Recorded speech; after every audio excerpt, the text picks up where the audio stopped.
তারেক রহমানের মেরে যদি মাইরা ফলাইতো তাহলে তারেক রহমান কি করতো? মাটির নিচে যত গভীর আছে এত গভীর থেকে আসামিরে বাই করে ফাঁসি রায় দিত।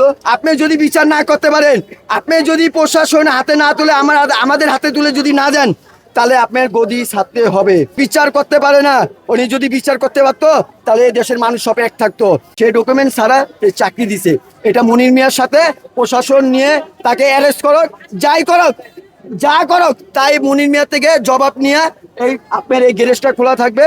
আর মেন মূল হলো যে আসামি আছে, এই আসামি আমরা সরকারের হাতে তুলবো না, তুলতে দিব না, এই প্রশাসনের হাতে তুলতে দিব না, এই আপনি কোনো প্রশাসনের হাতে তুলে দিব না। আমাদের আসামি আমাদের হাতে দাও। আমরা এই যে লাখ লাখ কোটি কোটি মানুষ আছি, 16 কোটি মানুষ, এই 16 কোটি মানুষের হাতে তুলে দাও। আমরা আমাদের বিচার করব, আমাদের বিচার করে আমরা নিজের রক্ত ঠান্ডা করব। কেন আজকে ওই মেয়েটারে মারছে, কালকে আমার মেয়েটা মারবে, পরশুদিন আপনার মেয়েটা মারবে, পরশুদিন। আচ্ছা এটা বাদই দেন, এই তারেক রহমানের মেরে যদি মাইরা ফলাইতো তাহলে তারেক রহমান কি করতো? বসে থাকতো ঘরে? বসে থাকতো না। সে কি করতো জানেন? সে মাটির নিচে যত গভীর আছে এত গভীর থেকে আসামিরে বাই করে ফাঁসি রায় দিত। না নিজের হাতে ক্রস ফায়ার দিয়ে মারতো, না নিজের হাত দিয়ে দাও দিয়ে মারতো। সে এটা করে না, সে বসে আসে, গদিতে বসে আছে। না, এটা বসতে হবে না, আপনি বসা যাবে না। আপনি যদি বিচার না করতে পারেন, আপনি যদি প্রশাসন হাতে না তুলে আমাদের হাতে তুলে যদি না দেন, তাহলে আপনার গদি ছাড়তে হবে। কেন? স্বৈরাচারী শেখ হাসিনা থাকতে, বারবার বলি, শেখ হাসিনা থাকতে গেলাম আর থাকতে পারে না এই দেশে। কেন থাকতে পারে জানেন? আমাদের কারণে। আমরা যদি বলি আপনি থাকতেন তাহলে থাকতে পারতেন। কেন? উনি কোনো বিচার করতে পারে না, উনি কোনো বিচার করতে পারে না। উনি যদি বিচার করতে পারতো তাহলে এই দেশের মানুষ সব এক থাকতো। এই পানি যেমন দুই ভাগ থাকে, এক কালার লগে আরেক কালার মিলে না, তারও এই কথা মিলে না। কেন? সে হলো বিচার করবে না। এই বিচারটা আমরা চাই, আমাদের হাতে তুলে দাও, আমরা বিচার করব।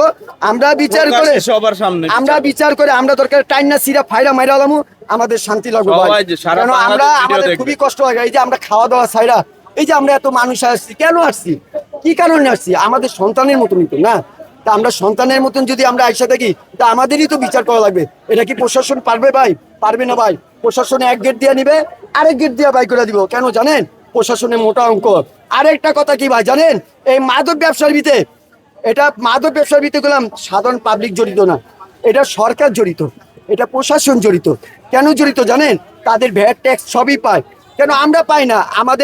আমাদের সন্তানদের নষ্ট করে, ওনারাই নষ্ট করে। মেন জায়গাতে আপনারা ঘোরাতে বন্ধ করে দেন, মেন জায়গা ঘোরাতে বন্ধ করেন। এই জায়গায় আপনারা ধরেন, প্রশাসন দিয়ে ধরে এমন ভাবে ছাড়বেন, মানে শিক্ষা পাওয়া ছাড়বেন। আপনারা কি করে? ওই রাস্তা নিয়ে 6 নম্বর মোড়ে ছাড়া দেন, 500 টাকা দিলে ছাড়া দেন। কেন? সরি, এখানে দুইজন ছিল, এক হলো মহিলা, এক হলো পুরুষ। যে সময় বাচ্চাকে ধরছে, মহিলার এখানে একটা কামড়ের দাগ লাগছে।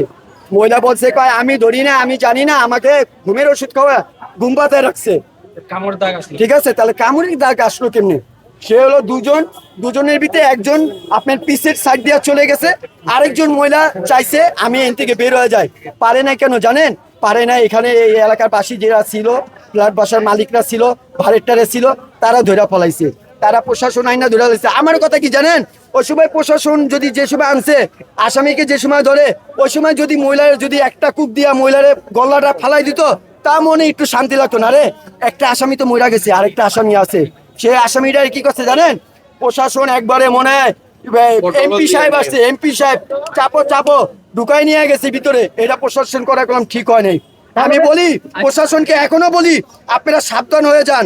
আপনাদের কোনো সময় আবার হয়ে যাইতেছে, আপনারা সাবধান হয়ে যান। আপনারা পুলিশ, আপনারা আমাদের সাথে থাকবেন, আমাদের সাথে না থাকবেন।